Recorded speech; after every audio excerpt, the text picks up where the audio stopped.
তো দিব ওলাইছো ৰাজ্যৰ কেইবাটাও গুৰুত্বপূৰ্ণ খবৰ। যিসকল আত্মসহায়ক গোট আছে তেওঁলোকৰ কাৰণে ভাল খবৰ আহিছে। আত্মসহায়ক গোটৰ মহিলাৰ কাৰণে আহিছে এখন নতুন লিষ্ট, আৰু এই লিষ্টত যদি আপোনালোকৰ নাম আছে তেন্তে আপোনালোকে 1 তাৰিখে লাভ কৰিব 10,000 কৈ টকা। কোনসকল আত্মসহায়ক গোটৰ মহিলাই লাভ কৰিব 10,000 কৈ টকাৰ লগতে আপোনালোকৰ লিষ্টত নাম আছে নাই কেনেকৈ জানিব পাৰিব।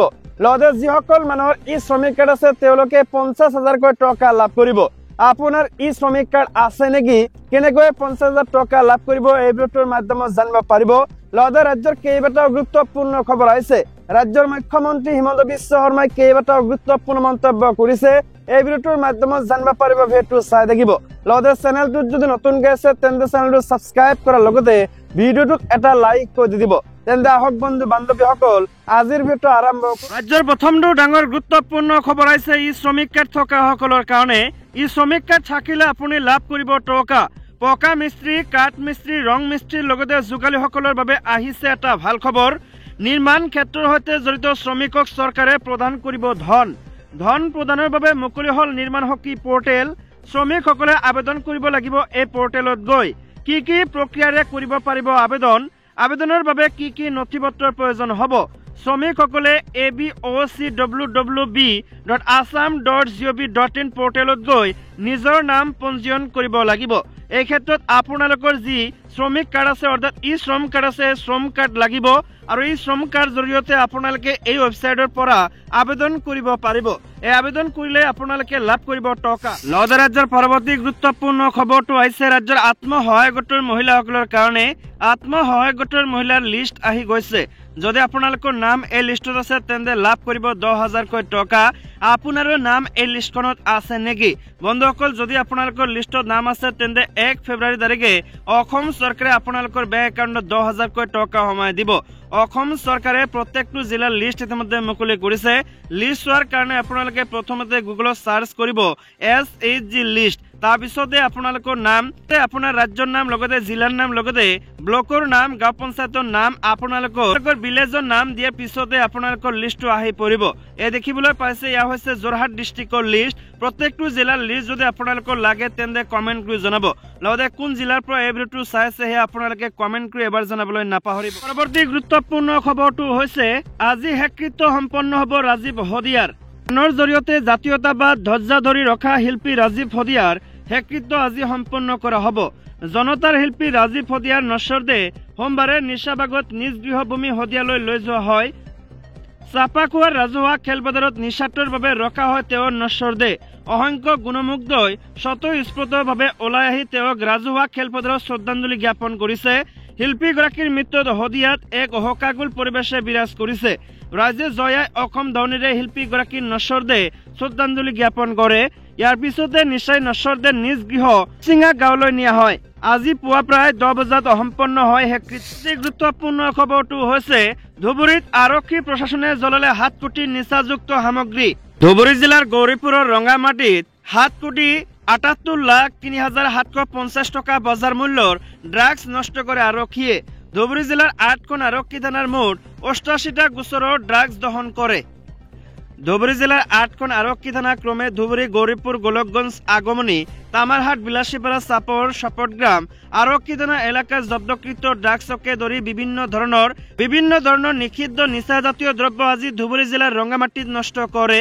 8খন থানা এলেকাত জব্দকৃত হেৰইন 77.24 গ্ৰাম, ব্ৰাউন চুগাৰ 1053.26 গ্ৰাম, গাঞ্জা 533.475 কেজি, টেবলেট 18,256টা, কফ চিৰাপৰ বটল 1,509টা বিনষ্ট কৰে আৰক্ষীয়ে। ধুবুৰী জিলাৰ আৰক্ষী অধীক্ষক নবীন সিং দণ্ডাধীশ প্ৰদূষণ নিয়ন্ত্ৰণ বিভাগৰ বিষয়াৰ উপস্থিতিত ড্ৰাগছখিনি নষ্ট কৰে ধুবুৰী আৰক্ষীয়ে। ড্ৰাগছৰ অধিক তীব্ৰতৰ অভিযান চলিব বুলি মন্তব্য কৰে ধুবুৰী আৰক্ষী অধীক্ষকে। আহি পৰিছে আন এটা ডাঙৰ গুৰুত্বপূৰ্ণ খবৰ। উৰুকাৰ দিনাই মহানগৰীত চিপ লোৱা অৱস্থাত উদ্ধাৰ যুৱতীৰ মৃতদেহ। উৰুকাৰ দিনাই মহানগৰীত চাঞ্চল্যকৰ আত্মহত্যা। ভাড়াঘৰত চিপ লোৱা অৱস্থাত উদ্ধাৰ এগৰাকী যুৱতীৰ মৃতদেহ। মহানগৰীৰ পূব হৰণিয়াত সংঘটিত হৈছে ভয়ংকৰ ঘটনা। যুৱতীগৰাকী বিশ্বনাথ চাৰিআলিৰ ঈশা মূল। বান্ধৱীৰ সৈতে ভাড়াঘৰত আছিল ঈশা। ঘটনা সন্দৰ্ভত তদন্ত আৰম্ভ কৰিছে মহানগৰ আৰক্ষী। এটা আন্তৰ্জাতিক গুৰুত্বপূৰ্ণ খবৰ, ট্ৰাম্পৰ শপত গ্ৰহণ অনুষ্ঠান, অতিথিৰ তালিকাত নাই মোদীৰ নাম। নিমন্ত্ৰণী পত্ৰ আহিল। ট্ৰাম্পৰ শপত গ্ৰহণ অনুষ্ঠানত প্ৰধানমন্ত্ৰী মোদীক আমন্ত্ৰণ কৰা নকৰা সন্দৰ্ভত জল্পনা কল্পনা চলি থকাৰ মাজতে ভাৰতলৈ আহিল শপত গ্ৰহণৰ আমন্ত্ৰণী পত্ৰ। ডনাল্ড ট্ৰাম্পৰ শপত গ্ৰহণ অনুষ্ঠানত ভাৰতৰ হৈ প্ৰতিনিধি কৰিব এছ জয়শংকৰে, কাৰণ ব্যক্তিগতভাৱে নিমন্ত্ৰণ লাভ কৰা নাই প্ৰধানমন্ত্ৰী নৰেন্দ্ৰ মোদীয়ে। যে অনুষ্ঠানত বিশ্বৰ আটাইতকৈ প্ৰভাৱশালী ব্যক্তিৰ শীৰ্ষ 1% ব্যক্তিকে আমন্ত্ৰণ জনোৱা হ'ব।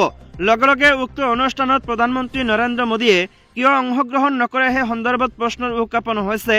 20 জানুৱাৰীত অনুষ্ঠিত হ'বলগীয়া ট্ৰাম্পৰ কাৰ্যভাৰ গ্ৰহণ অনুষ্ঠানতে পেন্সেও আমেৰিকাৰ উপ ৰাষ্ট্ৰপতি হিচাপে শপত গ্ৰহণ কৰিব। আমেৰিকাৰ ইতিহাসত প্ৰথমবাৰৰ বাবে আমেৰিকাৰ ৰাষ্ট্ৰপতি শপত গ্ৰহণৰ সময়ত বিদেশী নেতাৰ উপস্থিতি দেখা যাব। ট্ৰাম্পৰ দলটোৱে চীনৰ ৰাষ্ট্ৰপতি জিনপিং, ইটালীৰ প্ৰধানমন্ত্ৰী জৰ্জিয়া মেলনি, আৰ্জেণ্টিনাৰ ৰাষ্ট্ৰপতি জেভিয়াৰ মিলেই আৰু এল সালভাডৰৰ নেতা নাইব বুকেলেক এই অনুষ্ঠানলৈ আমন্ত্ৰণ জনোৱা বুলি জানিব পৰা গৈছে। কিন্তু এইসকলৰ মাজত নাই ভাৰতৰ প্ৰধানমন্ত্ৰী নৰেন্দ্ৰ মোদীৰ নাম। ট্ৰাম্পৰ পূৰ্বৰ শাসনৰ সময়ছোৱাত মোদী আৰু ট্ৰাম্পৰ মাজত ঘনিষ্ঠ বন্ধুত্ব পৰিলক্ষিত হৈছিল। আনকি দুয়োগৰাকী নেতাই যৌথভাৱে আয়োজন কৰিছিল হাউডি মোদী অনুষ্ঠান। ইমানৰ পাছতো ট্ৰাম্পৰ শপত গ্ৰহণ অনুষ্ঠানত মোদীৰ অনুপস্থিতিয়ে বিভিন্ন প্ৰশ্নৰ উত্থাপন কৰিব। গুৰুত্বপূৰ্ণ খবৰটো হৈছে, শিক্ষয়িত্ৰীক প্ৰাণী মৰাৰ চেষ্টা চলাই ৰঙাগড়ৰ আলহী হল টেক শিক্ষক। প্ৰাণী মৰাৰ অভিযোগত আটক হল মানকাছৰ শিক্ষাখণ্ডৰ অন্তৰ্গত 1724 নং বৰাইৰ আলগা বৰ্মনপাৰা LP স্কুলত কৰ্মৰত পংকজ শৰ্মা নামৰ এজন টেট শিক্ষক। জানিব পৰা মতে দক্ষিণ হালমাৰা মানকাছৰ জিলাৰ আন এখন LP স্কুলৰ এগৰাকী শিক্ষয়িত্ৰীৰ ভাড়াঘৰত সোমাই তেওঁক প্ৰাণী মৰাৰ চেষ্টা চলোৱা বুলি পংকজ শৰ্মাৰ বিৰুদ্ধে অভিযোগ উত্থাপন হৈছে। সন্দৰ্ভত শিক্ষয়িত্ৰীগৰাকীয়ে খাৰুৱাবান্ধা আৰক্ষী চকীত এজাহাৰ দাখিল কৰাত খাৰুৱাবান্ধা আৰক্ষী চকীত R/2025 নম্বৰত পঞ্জীয়ন কৰি অভিযুক্ত শিক্ষক পংকজ শৰ্মাক কৰায়ত্ব কৰি আজি ন্যায়িক জিম্মাত প্ৰেৰণ কৰা হয়। যে শিক্ষয়িত্ৰীগৰাকীৰ অভিযোগ মতে শিক্ষকগৰাকীয়ে কিতাপ বহি লোৱাৰ চলেৰে শিক্ষয়িত্ৰীগৰাকীৰ কোঠাত প্ৰৱেশ কৰি শিক্ষয়িত্ৰীগৰাকীৰ মোবাইল ফোনটো লৈ ভাঙি দিয়ে। তাৰ পিছতে শিক্ষয়িত্ৰীগৰাকীক ডিঙি চেপি প্ৰাণী মৰাৰ চেষ্টা কৰে পংকজ শৰ্মা। আন এটা ডাঙৰ গুৰুত্বপূৰ্ণ খবৰ হৈছে, ভাৰত পুনৰ বিশ্বৰ ভিতৰতে দ্ৰুতগতিত বৃদ্ধি পোৱা বৃহৎ অৰ্থনৈতিক দেশ হ'ব আৰু এক গুৰুত্বপূৰ্ণ মন্তব্য কৰিছে ৰাষ্ট্ৰসংঘই। ৰাষ্ট্ৰসংঘৰ গ্ল'বেল ইকনমিক মনিটৰিঙৰ মুৰব্বী হামিদ ৰছিদে ভাৰতৰ অৰ্থনৈতিক লৈ ইতিবাচক মন্তব্য কৰিছে। তেওঁৰ মন্তব্যত প্ৰকাশ পাইছে আশাৰ বতৰা। ৰছিদৰ মতে ভাৰত পুনৰ বিশ্বৰ ভিতৰতে দ্ৰুতগতিত বৃদ্ধি পোৱা বৃহৎ অৰ্থনৈতিক দেশ হ'ব। লগতে ইয়াৰ বাৰ্ষিক বৃদ্ধিৰ হাৰ 6.6% হ'ব।